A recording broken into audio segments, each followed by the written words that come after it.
Hello friends, जय Shri Krishna. Friends, क्या कभी आपने सोचा है कि कोई ऐसी चीज हो सकती है जिसे फॉलो करके हम हमारी लाइफ के सारे टारगेट्स, एम्स और ड्रीम्स को पूरा कर सकते हैं? जी हाँ फ्रेंड्स, आज मैं आप लोगों को ऐसी 3 चीजें बताने वाला हूँ जिन्हें पूरा करके आप अपनी लाइफ के सारे टारगेट्स, एम्स, गोल्स और ड्रीम्स को पूरा कर सकते हैं। Friends, my name is Manish Lalwani. I am English and motivational trainer. अगर मैं मेरे स्टूडेंट्स या मेरे फ्रेंड्स और रिलेटिव से अगर ये पूछता हूँ कि वह लाइफ में क्या बनना चाहते हैं, क्या अचीव करना चाहते हैं, उनके टारगेट्स और एम्स क्या है, तो ज़्यादातर मेरे जो फ्रेंड्स होते हैं वो कहते हैं कि मुझे कार खरीदना है, मुझे बंगला बनाना है, या मुझे गवर्नमेंट जॉब करनी है, बिजनेस करना है। जब मैं उनसे सेकंड क्वेश्चन पूछता हूँ तो वो पूरी तरह से ब्लैंक हो जाते हैं। मैं सेकंड क्वेश्चन अगर उनसे पूछता हूँ, जो आप कार खरीदना चाहते हो वो कौन सी कंपनी की, क्या मॉडल और कौन सा कलर होना चाहिए, जो आप बंगला लेना चाहते हो या बनाना चाहते हो उसमें कितने रूम्स होना चाहिए, किचन कैसा होना चाहिए, उसका कलर डिजाइन कैसा होना चाहिए, या जो भी आप बिजनेस करना चाहते हो आपके इन फ्यूचर में कितने एम्प्लॉयज होना चाहिए और उसका टर्नओवर कितना होना चाहिए, तो ज्यादातर लोग इसका आंसर नहीं दे पाते हैं। फ्रेंड्स, अगर लाइफ में आप सफल होना चाहते हैं तो आपके जो गोल्स और एम्स होने चाहिए वो पूरी तरह से क्लियर होने चाहिए। जैसे कि आप जो कार खरीदना चाहते हैं इन फ्यूचर में, कौन सी कंपनी, कौन सा ब्रांड या कौन सा मॉडल खरीदना चाहते हैं और उसका कलर कौन सा होना चाहिए। आप घर बनाना चाहते हैं तो वह घर में कितने रूम होने चाहिए, क्या क्या फैसिलिटीज होने चाहिए, या जो आप इन फ्यूचर में बिजनेस करना चाहते हैं तो उसका टर्नओवर कितना होना चाहिए, आपके ऑफिस में कितने लोग काम करने चाहिए। फ्रेंड्स, एक बात और मैं आपको बताना चाहूँगा, इसी के साथ में आपकी डेडलाइंस भी होनी चाहिए, क्योंकि फ्रेंड्स हम इंडियंस एग्जाम की तैयारी तब तक नहीं करते हैं जब तक कि हमारा टाइम टेबल नहीं आ जाता। अगर आप इनके साथ में डेडलाइंस नहीं रखते तो आपके जो लाइफ में गोल्स के अचीव होने के चांसेस हैं वो कम हो जाएंगे। जैसे अगर मैं आपको एक कोई बुक दूं और बोलूं कि इसको आपको पढ़नी है, तो हो सकता है आप उसको 1 महीने, 2 महीने या साल भर में या कभी कंप्लीट ना करें। पर अगर मैं आपको बोलूं कि यह बुक मुझे 5 दिन में कंप्लीट चाहिए, तो डेफिनेटली अगर आप 5 दिन में नहीं भी करते तो 6 दिन या 7 दिन में उसे कंप्लीट कर ही लेंगे। तो आपके जो लाइफ के टारगेट्स और एम्स हैं उसके साथ में आप डेडलाइंस भी तय करें। जैसे अगर आप एक घर खरीदना चाहते हैं तो आप यह निश्चित करें कि मैं 31 दिसंबर 2021 से पहले मैं अपने घर खरीद लूंगा, या अपना बिजनेस स्टार्ट करना चाहते हैं तो मैं 2021 से पहले अपना बिजनेस स्टार्ट कर लूंगा, या 2022 से पहले मुझे जॉब मिल चुकी होगी। फ्रेंड्स, किसी ने कहा है, हर सपने को अपनी सांसों में रखो, हर मंजिल को अपनी बाहों में रखो, हर जीत आपकी है मेरे दोस्तों, सिर्फ अपने लक्ष्य को अपनी निगाहों में रखो। फ्रेंड्स, श्रीमद् भगवद गीता में एक श्लोक बोला गया है, बंधुरात्मात् मनस्तस्य येनात् मेवात्मना जीतः अनात् मनस्तु शत्रुतवे वर्ते तात्मेव शत्रुवत। अर्थात हमारा जो मन है यह हमारा सबसे बड़ा मित्र भी हो सकता है और सबसे बड़ा शत्रु भी हो सकता है।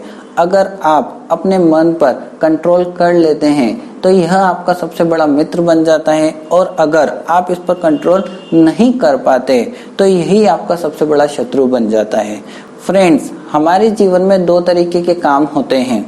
एक जो हमें अच्छे लगते हैं पर हमारे भविष्य के लिए अच्छे होते नहीं।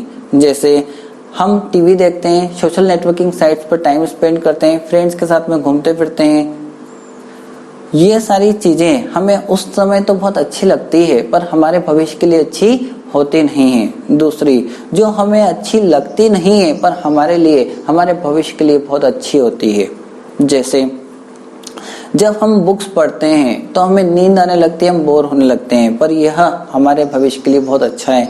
हम अगर कुछ नॉलेजेबल वीडियो देखते हैं तो यह हमारे भविष्य के लिए अच्छा है। तो आज से आप निश्चय करें कि जो चीज आपको अच्छी लग रही है उस पर टाइम स्पेंड न करके आप वह चीजों को सिलेक्ट करोगे, चूज करोगे जो आपके भविष्य के लिए अच्छी होगी।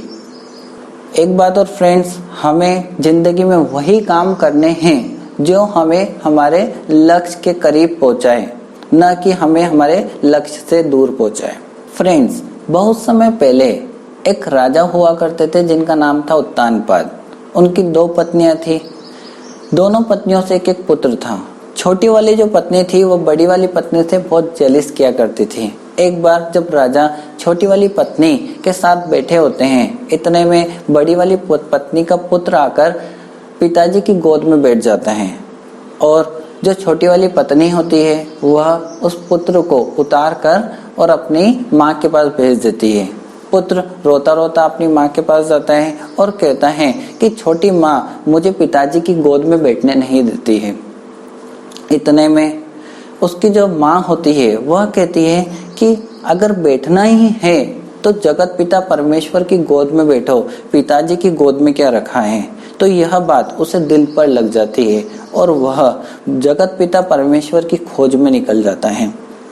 रास्ते में उसे नारद मुनि जी मिलते हैं और वह कहते हैं, वो उसको बहुत समझाने की कोशिश करते हैं कि अगर जगत पिता परमेश्वर से मिलना है तो उसके लिए पहले मरना पड़ता है। जगत पिता परमेश्वर इतनी आसानी से नहीं मिलते हैं और अभी आपकी आयु नहीं है। पर वह नहीं मानता है और इवन वह नारद मुनि से कहता है कि मैं जगत पिता परमेश्वर तक नहीं जा सकता, पर वह तो मेरे पास आ सकते हैं। उसके बाद वह तपस्या करता है और इतनी कठोर तपस्या करता है कि वह भगवान ईश्वर को मजबूर कर देता है धरती पर आने के लिए और जगत पिता परमेश्वर धरती पर भी आते हैं, उसे आशीर्वाद भी देते हैं, उसे गोद में बिठाकर खिलाते भी हैं। फ्रेंड्स, यह स्टोरी आपने पहले भी हो सकता है सुनी हो। यह स्टोरी ध्रुव की स्टोरी है जो आप आसमान में तारा देखते हैं। फ्रेंड्स, ईश्वर ने हम सबको एक अद्भुत शक्ति दी है, वह है संकल्प शक्ति। अगर आप भी आज संकल्प कर लेते हैं कि जो आप बनना चाहते हैं आप उसको तब तक नहीं छोड़ेंगे जब तक कि वह चीज आपको अचीव नहीं हो जाती, तो डेफिनेटली वह चीज आपको मिलेगी ही मिलेगी। फ्रेंड्स, एक बात और मैं आपको बताना चाहूँगा, हमारी जो आइडेंटिटी होती है वह नाम से नहीं काम से होती है। जितनी भी ग्रेट पर्सनालिटीज को आप जानते हैं, आप उनके नाम से कम और काम से ज़्यादा जानते हैं। जैसे mister Narendra Modi politician, Mahendra Singh Dhoni cricketer, Lata Mangeshkar singer, Sachin Tendulkar cricketer, Bill Gates businessman. Friends, आज मैं आपसे एक क्वेश्चन पूछता हूँ कि आप इन फ्यूचर में किस आइडेंटिटी से जाने जाना चाहोगे? कृपया कमेंट बॉक्स में लिखकर जरूर बताएं। Keep watching, keep learning and keep growing.